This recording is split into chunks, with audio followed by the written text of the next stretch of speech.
Assalamualaikum warahmatullahi wabarakatuh. Kembali lagi bersama saya Andika di seri literasi nuklir. Ya, ini video pertama yang saya buat lagi setelah kira-kira setahunan lebih nggak buat video karena ya cukup banyak kerjaan. Jadi gini, beberapa hari yang lalu muncul berita tentang dugaan adanya lepasan radioaktif dari PLTN Taishan di Cina. Ini kalau misalkan orang nggak paham, biasanya bisa jadi mereka bakalan langsung paranoid. Wah, Cina nih ada kebocoran nih. Wah, Fukushima lagi nih, Chernobyl lagi nih. Wah, bahaya nih, nuklir bahaya. Apalagi kalau misalkan narasi-narasinya itu dibawakan oleh kalangan anti nuklir, ini makin nggak beres lagi kayaknya. Untuk mencegah kesimpang siuran berita dan penyesatan mungkin dari pihak-pihak yang nggak bertanggung jawab, mungkin ada beberapa hal yang perlu diluruskan sedikit tentang masalah ini. Yang pertama, teknologi yang digunakan di PLTN Taishan itu namanya EPR atau European Pressurized Reactor, yang mana EPR itu merupakan desain Framatome. Itu sendiri berasal dari Prancis. Jadi ini teknologi Prancis, bukan teknologi Cina. Cina memang mengembangkan desain sendiri, tapi bukan itu yang dipakai di Taishan. Jadi persepsi bahwasanya PLTN ini buatan Cina dan itu bukan menunjukkan bahwasanya Cina itu apa istilahnya nggak kompeten, incapable segala rupa, itu perlu agak sedikit dikoreksi untuk kasus ini ya. Ya memang Cina nggak dikenal punya kredibilitas bagus ya soal kualitas produknya, tapi yang ini teknologi Eropa sih, teknologi Prancis, yang mana Prancis itu teknologinya ini over engineered lah, over paranoid. Jadi bukannya melonggarkan safety, malah safety-nya sangat super diperketat gitu. Lagian Cina sendiri kalau misalnya untuk masalah PLTN mereka nggak main-main sih masalah desainnya. Bahkan PLTN di Cina beberapa kali dapat rekor sebagai PLTN dengan tingkat keselamatan terbaik di dunia. Jadi bukan di Amerika Serikat, bukan, tapi di Cina yang dapat rekor keselamatan terbaik itu. Hebat kan? Negara yang biasanya diremehkan masalah kualitas produk, ternyata PLTN itu sendiri malah punya tingkat keselamatan terbaik. Masalah teknologi PLTN nggak ada satupun negara yang bisa main-main, termasuk Cina sekalipun. Nggak bisa mereka downgrade segala rupa, enggak. Jadi ini bukan masalah teknologi dari Cina ya, karena memang faktanya teknologi ini berasal dari Prancis, dibangunnya oleh kontraktor Prancis, dan sekalipun memang itu bikinan Cina ya so what, maksudnya Cina sendiri kan bukan remeh-remeh bikin PLTN itu. Ini yang pertama. Yang kedua, kalau misalkan ada berita-berita tentang rilis radioaktif, lepasan radioaktif, itu coba perhatikan dulu karakteristik lepasannya itu kayak gimana. Nah, kalau dilihat dari beritanya, kalau kita belajar dari berita dan info-info yang dikumpulkan setelahnya, jadi ini pentingnya untuk menunggu sedikit, jadi nggak langsung bereaksi ketika ada berita masuk, tapi tunggu dulu sampai ada info-info yang dikumpulkan. Nah, setelah mengumpulkan beberapa info, diketahuilah karakteristik lepasan radioaktif itu, yakni dalam bentuk radioaktivitas berlebih pada pendingin primer berupa produk fisi berbentuk gas mulia. Nah itu, jadi ada kenaikan radioaktivitas di pendingin primer reaktor dalam bentuk produk fisi gas mulia. Nah itu karakteristiknya. Produk fisi gas mulia itu yang dimaksud apa? Yaitu xenon dan krypton. Nah xenon dan krypton ini asalnya dari mana?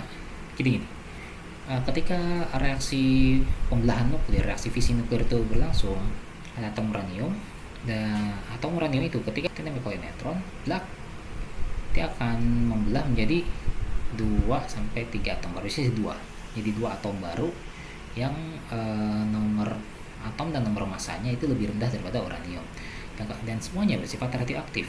Karena bersifat radioaktif, dia akan terus meluruh sampai menuju kestabilan. Nah, dalam salah satu mata rantai peluruhannya, produk fisi itu akan meluruh menjadi namanya xenon dan krypton. Dan keduanya berbentuk gas. Karena berbentuk gas, bukan padatan, dia bisa lolos dari bahan bakar. pertanyaannya bahan bakarnya kayak gimana. Kira-kira kayak gini. Nah, bahan bakarnya kayak gini. Dia ada batang bakar, ini namanya batang bakar.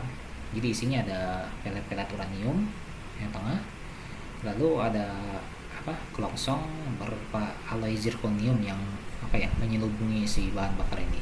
Nah, di antara si bahan bakar dengan kelongsongnya itu ada yang namanya gap atau celah. Nah, celah ini diisi oleh helium biasanya. Nah, celah inilah yang menjadi tempat penampungan produk fisi gas berupa xenon dan krypton. Karena namanya gas, dia nggak akan bertahan terus-menerus dalam bahan bakar. Lama-lama dia akan berdifusi keluar dan akhirnya ya terlepas. Nah, supaya nggak terlepas kemana-mana, dikungkunglah dalam gap ini, dalam celah ini, celah dalam bahan bakar. Itu kalau misalkan bahan bakarnya bekerja dengan normal. Pertanyaannya, kalau terjadi sesuatu yang abnormal, misalkan terjadi ada retakan atau kebocoran atau ada yang longgar di bagian atas atau bawah batang bakarnya, bisa jadi terlepas. Dan inilah yang kemungkinan terjadi pada PLTN EPR Taishan. Jadi ada beberapa batang bakar yang mengalami kegagalan atau disebutnya fuel rod failure, kegagalan batang bakar yang menyebabkan gap release, jadi lepasan radioaktif yang aslinya harusnya terkungkung dalam celah antara kelongsong bakar fuel cladding dengan pelet uranium gitu. Intinya adalah si gas yang harusnya terjebak di celah-celah sempit ini ya lolos ke pendingin reaktor, gitu aja sih intinya. Jadi ada lepasan, bisa jadi retak, bisa jadi longgar atau apa nggak tahu, masih belum terdeteksi. Berikutnya, kalau ada lepasan kayak gini, pertanyaannya apakah itu berbahaya atau enggak. Nah, dalam menilai gangguan terhadap keselamatan reaktor, ada setidaknya 4 level gangguan terhadap keselamatan. Yang pertama adalah anticipated operational occurrences, yang kedua adalah design basis accident, yang ketiga beyond design basis accident, dan yang terakhir yang paling parah adalah severe accident. Jadi AOO yang paling atas itu paling ringan, sementara SA paling bawah itu paling berat. Kalau SA biasanya sampai ada lepasan radioaktivitas ke lingkungan, tapi kalau misalnya AOO biasanya enggak. Bahkan AOO sendiri memang bisa jadi gangguan dari parameter operasional primer reaktor, tapi dia enggak mengganggu operasinya sendiri gitu. Nah, pertanyaannya, ini masuk ke mana? Jadi di PLTN Taishan ini masuk ke mana? Jawabannya adalah masuk ke AOO. Kenapa? Ini bukan sesuatu yang enggak terantisipasi. Karena namanya lepasan radioaktif dari batang bakar, dari fuel rod ke pendingin reaktor, sebenarnya bukan hal baru. Itu dari zaman berapa puluh tahun lalu di Amerika Serikat khususnya itu udah sering terjadi, dan nggak ada yang sampai shutdown atau sampai harus dimatikan total, permanen reaktornya nggak ada ceritanya gitu. Kenapa? Ya nggak berbahaya kok. Dia paling-paling cuma bikin ya itu pas refueling isi ulang bahan bakarnya agak sedikit lebih lama, karena entah itu harus menunggu si xenon sama krypton yang meluruh dulu, atau harus ditangkap dulu oleh sistem penangkapan produk fisi gas. Itu aja, nggak sampai bikin reaktor tiba-tiba kecelakaan atau apa, enggak kok. Karena sekali lagi dia rilisnya nggak banyak, jadi nggak jadi masalah. Nah, bicara soal rilis nggak banyak ini kan ada juga narasi yang dibentuk bahwasanya pemerintah Cina itu menaikkan limit lepasan hingga 2 kali lipat, sehingga seolah-olah Cina itu abai terhadap keselamatan. Faktanya nggak gitu, karena EPR itu didesain dengan standar Prancis, dan Prancis itu sekali lagi mereka over paranoid. Jadi standar lepasan radioaktivitas di EPR itu disetting sangat rendah. Jadi kalau misalkan batas keselamatan itu katakanlah 1000,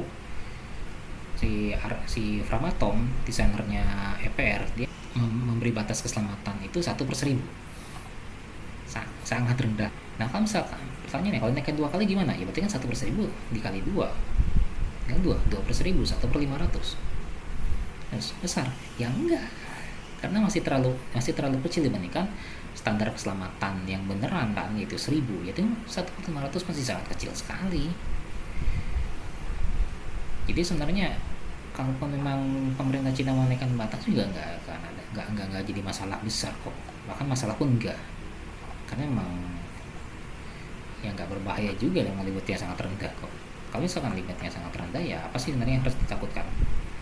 Nggak ada. Lalu apakah kemudian apa radioaktivitas itu ada yang lolos ke lingkungan? Jawabannya sejauh ini nggak ditemukan caranya bagaimana radioaktivitas itu bisa lolos ke lingkungan, karena si reaktor EPR-nya Taishan itu dia strukturnya kokoh, dia nggak ditemukan hanya defek atau apa yang memungkinkan si gas ini keluar dari dalam pendingin primer. Nggak ada kemungkinan mereka si gas-gas ini untuk keluar, dan gedungnya juga memiliki berlapis-lapis pertahanan yang ya nggak susah membayangkannya untuk gimana bisa keluar. Dan kalaupun dikalkulasi secara matematis menggunakan metode namanya Shorstern, itu mungkin lepasan ke lingkungannya setriliun kali lebih rendah daripada dosis radiasi yang kita terima sehari-hari akibat kita hidup dan bernapas. Tapi faktanya emang gak ada yang akan terlepas ke lingkungan, dia akan terkungkung aja di dalam kolam reaktornya, nggak akan lari kemana-mana di tugasnya. Nggak ada caranya supaya si radioaktivitas itu lari ke lingkungan, dan kalaupun ada cara untuk ke lingkungan, somehow dia keluar ke lingkungan, ini bukan dosis yang bisa membahayakan siapapun gitu. Jadi kesimpulannya, ini teknologi reaktor Prancis, bukan Cina.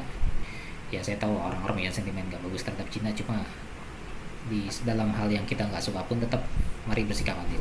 Yang kedua, rilis radioaktif ini bukan sesuatu yang aneh, ini sesuatu yang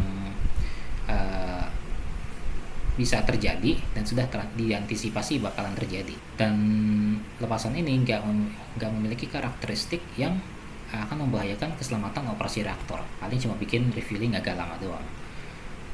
Dan yang ketiga, nggak ada peluang bahwasanya lepasan radioaktif di kalang primer reaktor EPR Taishan ini akan lepas ke lingkungan dan membahayakan, itu nggak ada, karena emang nggak ada jalan buat keluarnya. Jadi berhati-hatilah dengan narasi yang dibangun oleh media, jangan sampai takut pada bahaya yang nggak pernah ada, tetap berpikir cerdas. Demikian video kali ini, jika ada pertanyaan silakan dituliskan saja di kolom komentar di bawah, insya Allah akan saya jawab.